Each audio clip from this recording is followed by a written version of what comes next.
во всех 3 очелках, нижних, средних и верхних.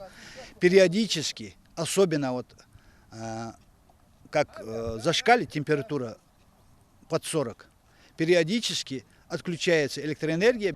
В последние недели жители населенных пунктов столкнулись с частыми перебоями в подаче электричества. Основная причина – в изношенности энергообъекта, введенного в эксплуатацию в начале 80-х годов.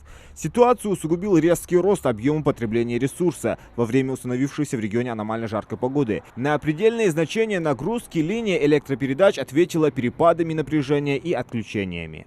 В связи с этим у нас оборудование начало, мы понимаем, что жара и выходит со строя оборудование.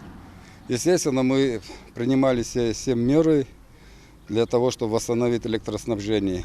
Сейчас специалисты прилагают все усилия, чтобы решить проблему. Исполняющий обязанности директора филиала Ислам Гандалоев выделил этот участок как один из основных. Поэтому энергетики с утра начали ремонтные работы. В числе первых замена оголенного провода на самонесущий изолированный на участках, где самый высокий процент изношенности. Параллельно специалисты расчищают трассу от заросших деревьев.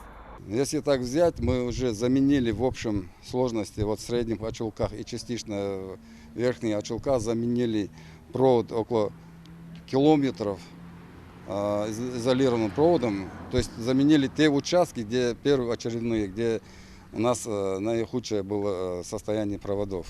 Однако даже такие меры не смогут снять вопрос полностью и мгновенно. Это скорее экстренная помощь, призванная снизить количество аварийных отключений на участке. Поэтому сотрудники Россети Северный Кавказ заявляют, что не будут ограничиваться лишь только этими шагами. Воздушная линия электропередачи уже внесена в программу повышения надежности на 2020-2025 годы, о чем и разъясняют энергетики местным жителям. До 2023 года полной реконструкции подстанций очелки, реконструкции линии электропередач 6,04 киловольт. То есть ему изолирован провод, реконструкция есть полностью. А полностью здесь тем закрытие проект ХАЯ, как мне доложили, есть этот проект. Она будет сейчас запускаться и будет работать дальше. То есть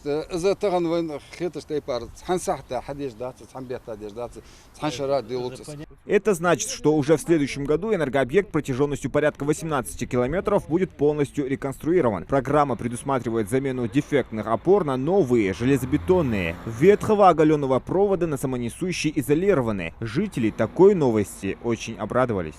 Рады, конечно, желаем еще лучше работали. Но по вере возможности сейчас могут достаточно. Реализация программы обеспечит высокую надежность и качество электроснабжения территории и резерв мощности для присоединения новых потребителей. Зелимхан Калоев, Адам Далаков, Новости 24.